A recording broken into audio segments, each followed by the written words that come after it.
Hi guys, welcome back to the channel. Today we're using the MFP Pizza Flour that was kindly gifted to us by Marco, the founder. We're going to be using a 67% hydration. I'm really excited to be using this pizza flour, guys. Look at that, it's going to be a 48-hour fermentation period. And the protein levels are 12.5%. So if you scan this QR code, it'll take you straight to the website. It'll tell you some recipes, plus how you can get a bag of this yourself. So just one look at that piece, look at that crust. It is absolutely fantastic. So let's get down to making it. So you need to sieve the 1 kilogram of flour. It's really important that you'd actually do this because with it being in a large bag, it sometimes can get a bit clumped together. So this just knocks out really a lot of the heavy lumps, and it also aerates the flour, making it easy for mixing. So we need 667 grams of water. Just pouring that out, making sure that we've got the exact measurement. And then for this one, we need 2 grams of yeast, and we need to mix those together. Okay, so that's the water and the yeast all nicely mixed together. So let's get the 1 kilogram of sieved flour, and we need to start to gradually add the flour and the water yeast mix together. So as always, we'll use a fork for this first stage, and we need to mix them together, as you can see. And look, there's no lumps, so it really does help that sieving process right at the beginning, and it makes this part a lot quicker. So just keep adding that flour into the water, and from this angle you can tell that there's no lumps there at all, and it really is coming nicely together. And just while we're mixing this together, I'd just like to say thank you to everybody who's taken the time to subscribe, leaving any comments, asking any questions, and liking any of my previous videos.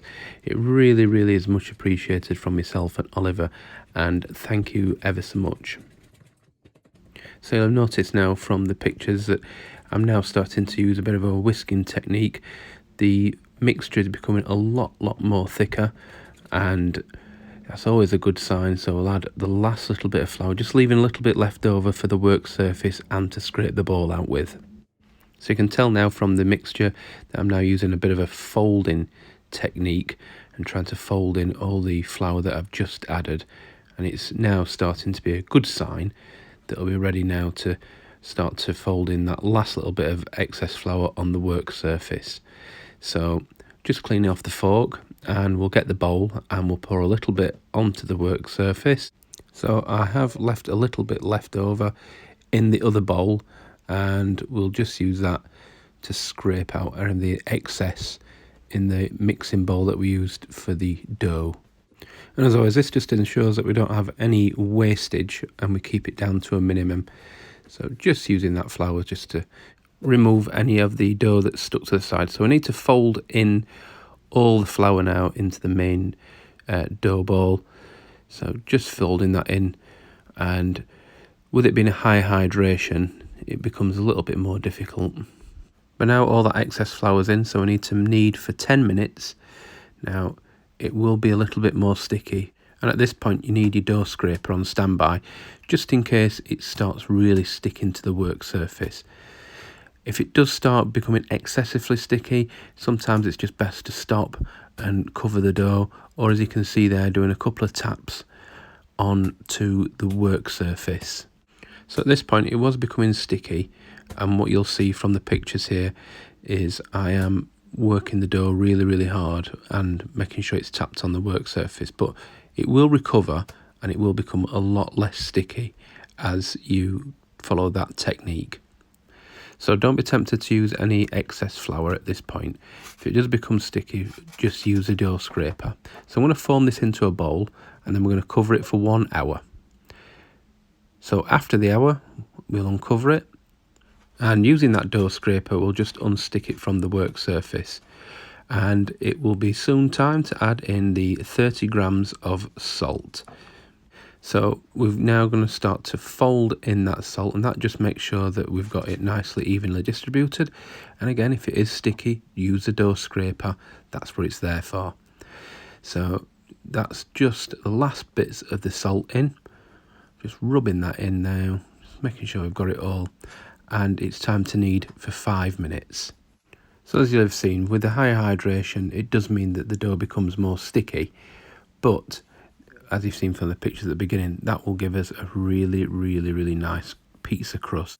You'll also notice as well, by letting that dough rest, it does become a lot less sticky. It's not sticking to the work surface as badly as it was before we added the salt. So it is a lot more easier to manoeuvre around the work surface and get that kneading done, and making sure that we've got the salt evenly distributed. And I know a lot of people always say about using a mixer. There's nothing wrong with using a mixer, but on our channel we'd like to ensure that we're using our hands at all times and we don't use a mixer. I think it just adds a little bit more magic to making the pizza dough, and I just appreciate the effort that goes in when you're actually eating the pizza itself. So now that's all mixed, we need to add it to the mixing bowl, cover it up and with the shower cap, and then we need to add it into the refrigerator for 42 hours. Just popping it in there, a couple of beers there for when we do actually make the pizza and we start eating it, we've got something nice to drink. So after 42 hours, uncover it, let's have a look what's underneath. Wow, look at that. Very bubbly. Now when you're uncovering the pizza dough and you're opening it up, this is when you know you've got a really good dough. Look at that. I mean, that actually looks like the surface of a pizza base. So this is going to be absolutely terrific. So pizza ball time now, and as always it's going to be 230 grams per pizza ball. Now with it being a high hydration, just have some smaller pizza flour just ready, just in case it starts becoming sticky when you're making the pizza balls. So in this occasion it was quite sticky, but I was able to form the pizza balls quite easily with the help of that smaller flour. And we're going to pop them into the pizza boxes, and there we go. So we're going to let these rest now for 5 hours. And here they are after 5 hours. So let's just have a look at the toppings that we're going to be using. Some fresh mozzarella there and some pepperoni. Pizza time is coming right up. Okay, so let's start with pizza time, and we'll get one of the pizza balls and we put some smaller flour over the top, and look at this, no issues, it just slips straight out of that tub, and we'll give it a good douse in the smaller pizza flour, and then we'll start with our fingers to push out and form that pizza base. So if you do get any bubbles in the crust, just give them a pop. Just starting to form that now using the steering wheel method. And it's just falling away, it's just stretching away. So removing the excess smaller flour to one side, and we'll just use the steering wheel method a little bit longer because that'll just knock off any excess smaller flour. Stretching it out, look, there's no spring back at all, looks fantastic. So we're going to be using the Mutti tomato pizza sauce. Looks absolutely fantastic, and as I've always said, it is my favourite pizza sauce. So just giving that a good spread around. Next we'll use some Parmigiano, a little bit more there going on, and then we're using some olives, just pop them on, and some sun-dried tomatoes will be next, and then we'll add in some jalapenos, just adding a few more of them jalapenos on there, looks fantastic, and then we'll add a little bit of the grated mozzarella on top of those veggies, and then we'll add on the fresh mozzarella. Looks fantastic, that mozzarella, I've got to say. Now once that mozzarella's on, it's time for some pepperoni in between, just spreading all that out, and that pizza looks mouth-watering to me. So on to the pizza peel, under that goes a little bit of reshaping. That looks absolutely brilliant, mouth-watering stuff. Let's put it in the pizza oven. So the pizza oven is 400 degrees, and as always we haven't edited any of the cooking in the pizza oven, and it looks absolutely fantastic. This is a real difficult bit for me doing these voiceovers because it just wants me to make my mouth water right up. So just warming up the turning peel, and we'll turn that 180 degrees. Look at that crust, it looks amazing, it really does. So we'll just get ready to do another turn of 90 degrees. Looks awesome, and that pepperoni is just starting to nicely crisp up now. So we'll turn it 180 again. Look at that, it's absolutely beautiful looking pizza. So we'll just go around, just making sure we completely cooked all the way around.